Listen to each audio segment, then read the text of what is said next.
दोस्तों नमस्कार। धड़कनों को संभाल कर रखिए। भारत के इतिहास का एक अध्याय समाप्त होने जा रहा है।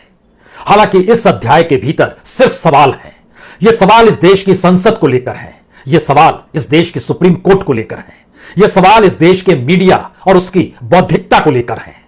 किसी की विश्वसनीयता, किसी की क्रेडिबिलिटी, किसी की साख दांव पर लगी हुई है।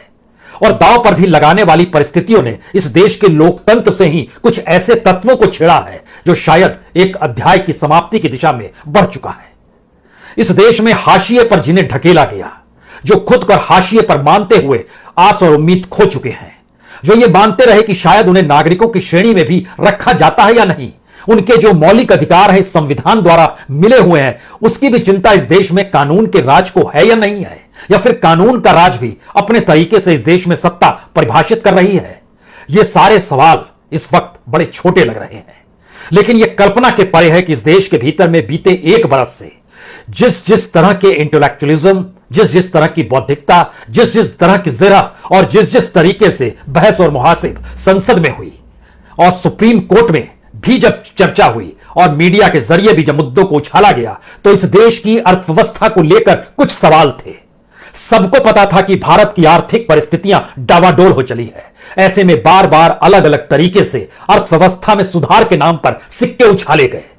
अर्थव्यवस्था में सुधार की प्रक्रिया भूमि अधिग्रहण से शुरू हुई थी और उसकी एक प्रक्रिया का अंत इस देश में एग्रीकल्चर के क्षेत्र में, खेती के क्षेत्र में रिफॉर्म के नाम पर हुआ। लेकिन शायद इस देश के उस अध्याय, सवालों भरे अध्याय के भीतर किसानों ने कुछ और लिख दिया।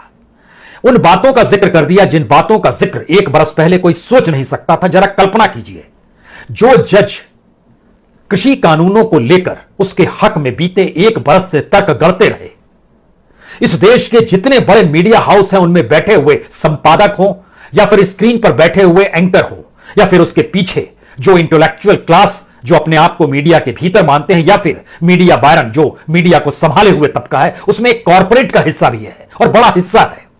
इस देश के भीतर में तमाम परिस्थितियों को देखने वाले बड़े बड़े मीडिया ग्रुप हैं।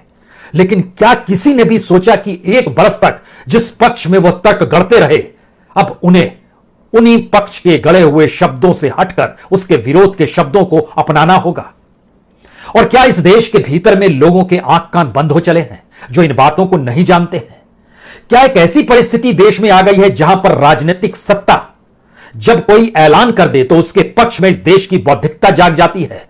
चाहे यूनिवर्सिटीज के प्रोफेसर हो, वीसी हो, चाहे संपादक हो, चाहे रिपोर्टर हो, चाहे जजेस हो, चाहे वकील हो, चाहे पार्लियामेंट्रीज हो, चाहे मंत्री हो। ध्यान दीजिए तो इस देश में जो भी खेती के सुधार को लेकर सरकार ने जिन 3 कानूनों के जरिए 3 बातों का जिक्र किया, वो कैसे इस देश के पक्ष में बैठ सकता है? वह 3 कानून सिर्फ 3 मैसेज देते हैं। पहला मैसेज यही था, ओपन मार्केट है, खुला बाजार है, जहां मन चाहिए, जैसे मन चाहिए वो अपना सामान बेच सकता है, यह किसानों से कहा गया।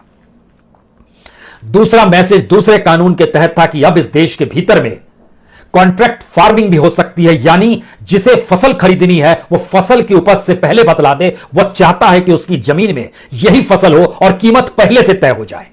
क्या यह संभव है? तीसरा कानून कहता है कि भंडारण को लेकर अब इस देश के भीतर में वैसी परिस्थिति जब आएगी, युद्ध होगा तो देखा जाएगा, अन्यथा कोई भी परिस्थिति इमरजेंसी वाली नहीं होती है। यानी जितना मन चाहे, जिसे मन चाहे गेहूं अपने गोदामों में भर ले, चावल भर ले, आलू भर ले, प्याज भर ले, तिलहन भर ले, जो भरना है भर ले, कोई रोक टोक नहीं होगी। और इसके जरिए कहा गया कि इस देश में सही मायने में अनाज और उपज सही कीमत किसानों को मिलने लगेगी।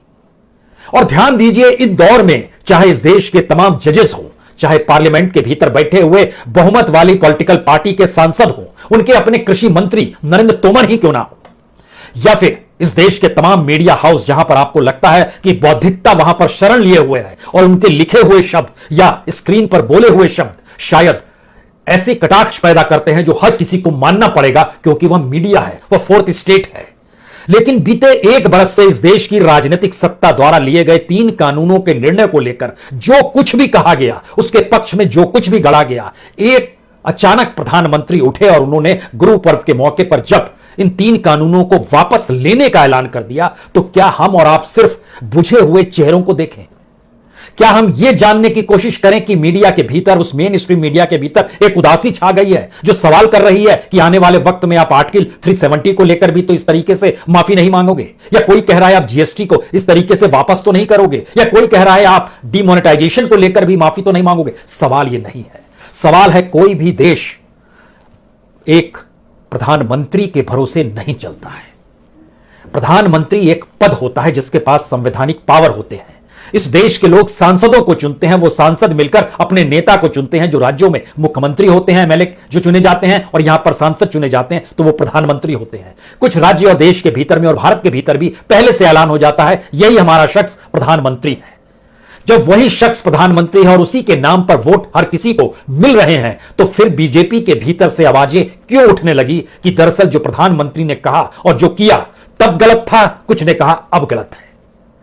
इस देश के भीतर के जो नौकरशाह हैं, जो आईएएस की परीक्षा देकर निकलते हैं और इस देश के तमाम मंत्रालयों में बैठकर, एग्रीकल्चर मिनिस्ट्री में भी बैठकर नीतियों को बनाते हैं, वह बीते एक साल से जो भी कागज को काले करते हुए इस देश की अर्थव्यवस्था में कृषि के योगदान को लेकर सवाल कर रहे थे, वह सवाल जायज होंगे या वो सवाल सत्ता के लिए जायज थे?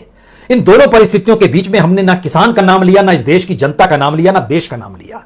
तो क्या वाकई हम लोग एक ऐसी परिस्थिति में आकर खड़े हो गए हैं जहां पर इस देश की राजनीतिक सत्ता की गद्दी बनी रहे और इस देश को चलाने की जो प्रक्रिया है, दोनों के भीतर एक मोटी लकीर खिंच चुकी है?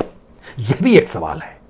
और इन सवालों के अक्स तले हमें लगता है सबसे महत्वपूर्ण बात आज तो यही हो चली है कि जो वाकई होप और एक्सपेक्टेशन खो चुके थे, उनके भीतर एक उल्लास और उत्साह आ गया। कई जगहों पर मिठाइयां बटी, रोशनी की गई, पटाखे छोड़े गए, लेकिन क्या इस देश के भीतर की परिस्थितियां ऐसी हैं?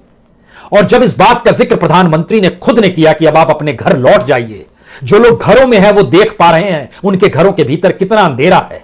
इस देश के भीतर में जब रोजगार छिन चुके हैं, इस देश के भीतर में कमोवेश हर सेक्टर जब अपने तौर पर नेगेटिव ग्रोथ की दिशा में है, तब ऐसे में घर कोई कैसे लौटेगा?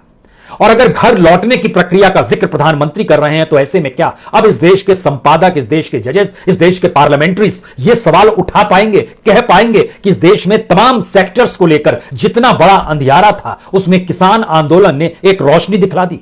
और रोशनी अगर हुई है तो अब उसका काम इस देश के कमोवेश हर सेक्टर के भीतर उछाई हुई उदासी को अपने साथ